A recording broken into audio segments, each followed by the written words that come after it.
Supreme court ਦੀ ਵਕੀਲ ਬੀਬੀ ਨੇ ਧਰਨੇ ਤੇ ਬੈਠੇ ਕਿਸਾਨ ਦੇ ਖੇਤ ਵਿੱਚ ਲਗਾਇਆ ਝੋਨਾ। ਇਹ ਬੀਬੀ ਜੋ ਝੋਨੇ ਦੀ ਪਨੀਰੀ ਪੁੱਟਦੀ ਤੁਸੀਂ ਦੇਖ ਰਹੇ ਹੋ, ਇਹ ਕੋਈ ਸਧਾਰਨ ਔਰਤ ਨਹੀਂ, ਸੁਪਰੀਮ ਕੋਰਟ ਦੀ ਵਕੀਲ ਹੈ ਅਤੇ ਇਸਨੇ 14 ਡਿਗਰੀਆਂ ਡਿਪਲੋਮਿਆਂ ਤੋਂ ਇਲਾਵਾ MBA ਤੇ ਡੀਲਿਟ ਵੀ ਕੀਤੀ ਹੋਈ ਹੈ। ਕੇਂਦਰ ਸਰਕਾਰ ਵੱਲੋਂ ਕਿਸਾਨੀ ਖਿਲਾਫ ਲਿਆਂਦੇ ਕਾਲੇ ਖੇਤੀ ਕਾਨੂੰਨਾਂ ਨੂੰ ਰੱਦ ਕਰਵਾਉਣ ਲਈ ਪਿਛਲੇ 6 ਮਹੀਨਿਆਂ ਤੋਂ ਕਿਸਾਨ ਦਿੱਲੀ ਬਾਰਡਰਾਂ ਤੇ ਧਰਨੇ ਤੇ ਬੈਠੇ ਹਨ, ਪਰ ਕੇਂਦਰ ਸਰਕਾਰ ਦੇ ਕੰਨ ਤੇ ਅਜੇ ਤੱਕ ਜੂੰ ਨਹੀਂ ਸਰਕੀ। ਸਰਕਾਰ ਕਿਸਾਨਾਂ ਦੇ ਮੋਰਚੇ ਨੂੰ ਫੇਲ ਕਰਨ ਦਾ ਹਰ ਹਰਬਾ ਵਰਤ ਰਹੀ ਹੈ ਤੇ ਸੰਘਰਸ਼ ਨੂੰ ਲੰਮਾ ਇਸ ਕਰਕੇ ਕਰ ਰਹੀ ਹੈ ਕਿ ਕਿਸਾਨ ਅੱਕ ਕੇ ਆਪਣੇ ਆਪ ਧਰਨਾ ਛੱਡ ਕੇ ਭੱਜ ਜਾਣਗੇ। ਸਰਕਾਰ ਦੇ ਇਸ ਭਰਮ ਨੂੰ ਦੂਰ ਕਰਨ ਲਈ ਪੜ੍ਹੀਆਂ ਲਿਖੀਆਂ ਔਰਤਾਂ ਵੀ ਧਰਨੇ ਤੇ ਬੈਠੇ ਕਿਸਾਨਾਂ ਦੇ ਖੇਤਾਂ ਵਿੱਚ ਝੋਨਾ ਲਗਾਉਣ ਵਿੱਚ ਮਦਦ ਕਰਨ ਲਈ ਮੈਦਾਨ ਵਿੱਚ ਨਿੱਤਰ ਆਈਆਂ ਹਨ। ਇਸ ਦੀ ਤਾਜ਼ਾ ਮਿਸਾਲ ਮੋਗਾ ਦੇ ਨੇੜਲੇ ਪਿੰਡ ਤਲਵੰਡੀ ਭੰਗੇਰੀਆਂ ਵਿੱਚ ਵੇਖਣ ਨੂੰ ਮਿਲੀ, ਜਿੱਥੇ ਇੱਕ ਸੁਪਰੀਮ ਕੋਰਟ ਦੀ ਵਕੀਲ ਔਰਤ ਨੇ ਧਰਨੇ ਤੇ ਬੈਠੇ ਕਿਸਾਨ ਦੇ ਖੇਤਾਂ ਵਿੱਚ ਜਾ ਕੇ ਝੋਨਾ ਲਗਾਉਣ ਵਿੱਚ ਮਦਦ ਕੀਤੀ। ਉਹ ਇਕੱਲੀ ਵਕੀਲ ਹੀ ਨਹੀਂ, ਸਗੋਂ ਉਸਨੇ ਵੱਖ-ਵੱਖ ਵਿਸ਼ਿਆਂ ਦੀਆਂ 14 ਡਿਗਰੀਆਂ ਤੇ ਡਿਪਲੋਮੇ ਤੋਂ ਇਲਾਵਾ MBA ਤੇ ਡੀਲਿਟ ਵੀ ਕੀਤੀ ਹੋਈ ਹੈ। ਸੁਪਰੀਮ ਕੋਰਟ ਦੀ ਇਸ ਵਕੀਲ ਬੀਬੀ ਪ੍ਰਪੀਤ ਬਰਾੜ ਨੇ ਦੱਸਿਆ ਕਿ ਉਹ ਇੱਕ ਕਿਸਾਨ ਦੀ ਧੀ ਹੈ ਅਤੇ ਦਿੱਲੀ ਦੇ ਬਾਰਡਰਾਂ ਤੇ ਬੈਠੇ ਕਿਸਾਨ ਵੀਰਾਂ ਦੇ ਖੇਤਾਂ ਵਿੱਚ ਝੋਨਾ ਲਗਾ ਕੇ ਉਹਨਾਂ ਦੇ ਹੌਸਲੇ ਬਰਕਰਾਰ ਰੱਖਣ ਦਾ ਯਤਨ ਕਰ ਰਹੀ ਹੈ। ਉਸਨੇ ਕਿਹਾ ਕਿ ਅਜਿਹਾ ਕਰਨ ਨਾਲ ਸ਼ਾਇਦ ਕੇਂਦਰ ਸਰਕਾਰ ਨੂੰ ਕੁਝ ਸ਼ਰਮ ਆਵੇ। ਉਸਨੇ ਸਾਰੇ ਪੰਜਾਬ ਦੇ ਪੜ੍ਹੇ ਲਿਖੇ ਨੌਜਵਾਨ ਲੜਕੇ ਤੇ ਲੜਕੀਆਂ ਨੂੰ ਦਿੱਲੀ ਬਾਰਡਰ ਤੇ ਬੈਠੇ ਕਿਸਾਨਾਂ ਦੇ ਖੇਤਾਂ ਵਿੱਚ ਉਹਨਾਂ ਦੀਆਂ ਫਸਲਾਂ ਬੀਜਣ ਦਾ ਸੱਦਾ ਦਿੱਤਾ। ਉਹਨਾਂ ਕਿਹਾ ਕਿ ਕੇਂਦਰ ਸਰਕਾਰ ਨੂੰ ਸਮਝ ਲੈਣਾ ਚਾਹੀਦਾ ਹੈ ਕਿ ਕਿਸਾਨਾਂ ਦੇ ਬੱਚੇ ਬੱਚੀਆਂ ਜੇ ਵਾਤਾਵਰਣ ਅਨੁਕੂਲ ਕਮਰਿਆਂ ਵਿੱਚ ਬੈਠ ਸਕਦੇ ਹਨ ਤਾਂ ਖੇਤਾਂ ਵਿੱਚ ਵੀ ਆਪਣੇ ਖੇਤਾਂ ਨੂੰ ਬਚਾਉਣ ਲਈ ਕੰਮ ਕਰ ਸਕਦੇ ਹਨ।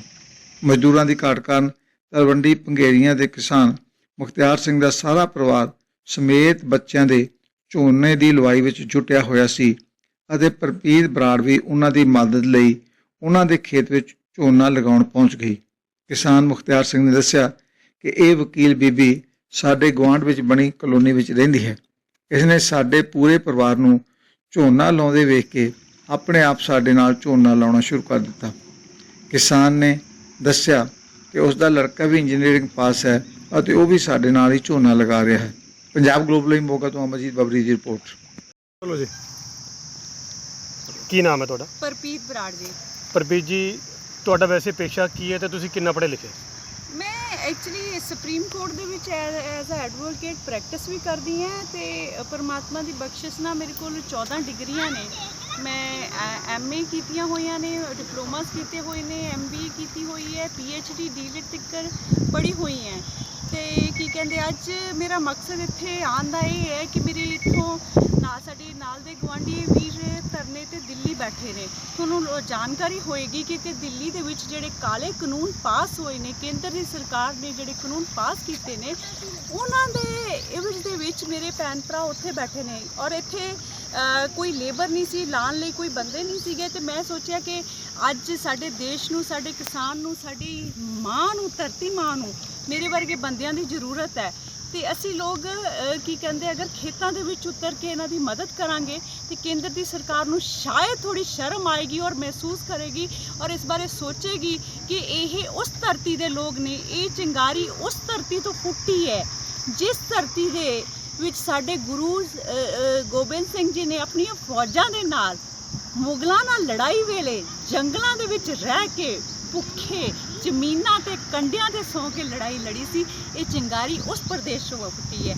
ਇਹ ਚਿੰਗਾਰੀ ਉਸ ਪ੍ਰਦੇਸ਼ ਤੋਂ ਫੁੱਟੀ ਹੈ ਜਿੱਥੇ ਗੁਰੂ ਗੋਬਿੰਦ ਸਿੰਘ ਜੀ ਨੇ ਜਦੋਂ ਕੁਰਬਾਨੀ ਲਈ ਮੰਗਿਆ ਸੀਗਾ, ਵਿਸਾਖੀ ਵਾਲੇ ਦਿਨ ਖਾਲਸਾ ਪੰਥ ਦੀ ਸਾਜਨਾ ਕਰਨੀ ਸੀ, ਉਸ ਵੇਲੇ ਸਾਡੇ ਜਿਹੜੇ ਕੀ ਕਹਿੰਦੇ ਭਾਈ ਸੀ ਪੰਜਾਬੀ, ਉਹਨਾਂ ਨੇ ਆਪਣੇ ਸ਼ੀਸ਼ ਦੇਣ ਲਈ ਅੱਗੇ ਆਏ ਸੀ। ਤੇ ਸ਼ਾਇਦ ਕੇਂਦਰ ਦੀ ਸਰਕਾਰ ਨੂੰ ਇਹ ਸ਼ਰਮ ਆਏਗੀ, ਉਹਨਾਂ ਨੂੰ ਇਹ ਮਹਿਸੂਸ ਹੋਏਗਾ ਕਿ ਇਹ ਜਿਹੜਾ ਅੱਜ ਦੇ ਦਿਨ ਜਿਹੜਾ ਇਹੋ ਸੁਨੇਹਾ ਦੇ ਰਹੇ ਨੇ ਕਿ ਇਹ ਕਿਸਾਨ ਜਾਲੀ ਨੇ, ਉਹ ਉੱਥੇ ਬੇਕਾਰ ਬੈਠੇ ਨੇ।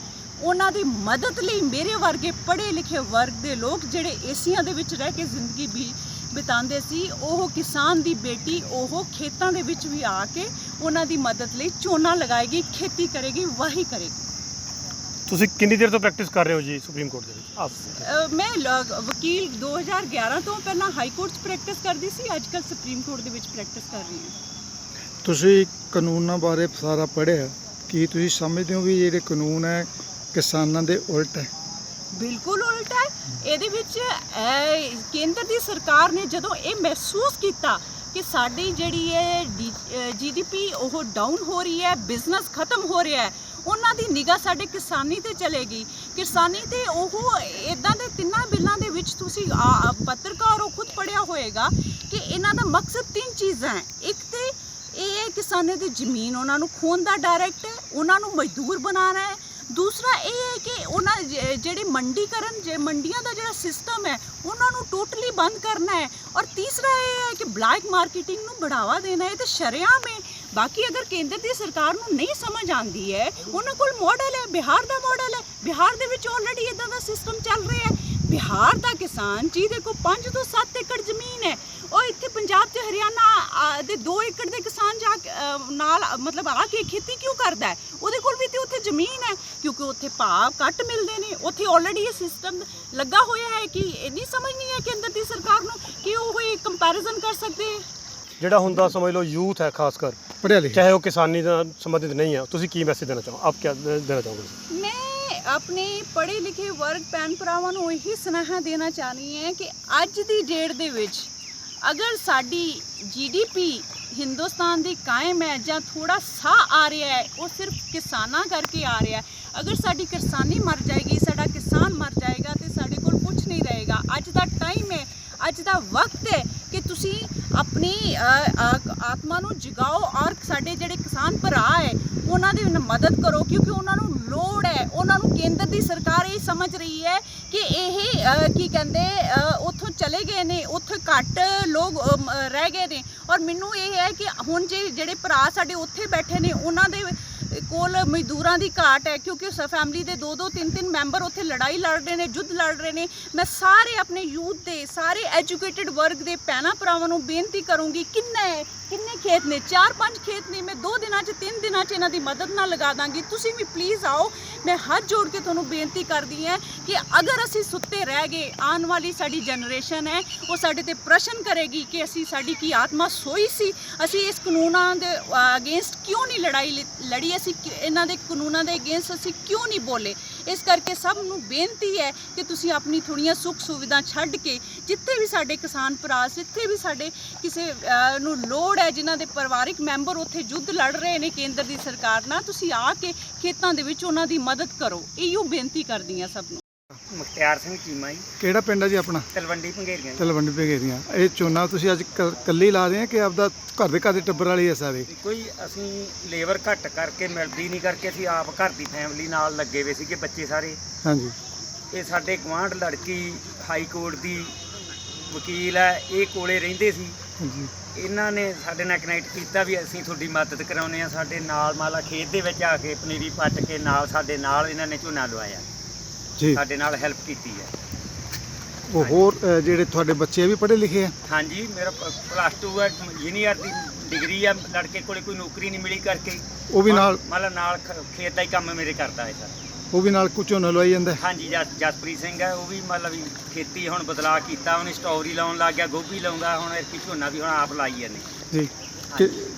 ਕੀ ਤੁਸੀਂ ਕਹਿਣਾ ਚਾਹੋਗੇ ਆਪਦੇ ਕਿਸਾਨ ਭਰਾ ਜਿਹੜੇ ਉੱਥੇ ਬੈਠੇ ਆ, ਉਹਨਾਂ ਦੇ ਬਗੈਰ ਜਿਹੜੇ ਬੰਦੇ ਇੱਥੇ ਬੈਠੇ ਆ, ਉਹਨਾਂ ਨੂੰ ਕੀ ਸੁਨੇਹਾ ਦੇਣਾ ਚਾਹੋਗੇ ਤੁਸੀਂ? ਅਸੀਂ ਇਹੀ ਇੱਕਦਮ ਮੰਨ ਲਓ ਸਰਕਾਰ ਦੇ ਮੰਨ ਲਾ ਹਜੇ ਤੱਕ ਕੰਨ ਤੋਂ ਜੂੰ ਨਹੀਂ ਸਰਕੀ, ਜਦੋਂ ਦੇ 6 ਮਹੀਨਿਆਂ ਤੋਂ ਮੰਨ ਲਾ ਵੀ ਉੱਥੇ ਬਾਰਡਰਾਂ ਦੇ ਉੱਤੇ ਬੈਠੇ ਆ ਕਿਸਾਨ, ਜੀ, ਕੋਈ ਇੱਕ ਵੀ ਇਹਨਾਂ ਦੀ ਮੰਨ ਲਾ ਵਾਅਦਾ ਪੂਰਾ ਨਹੀਂ ਕੀਤਾਗਾ।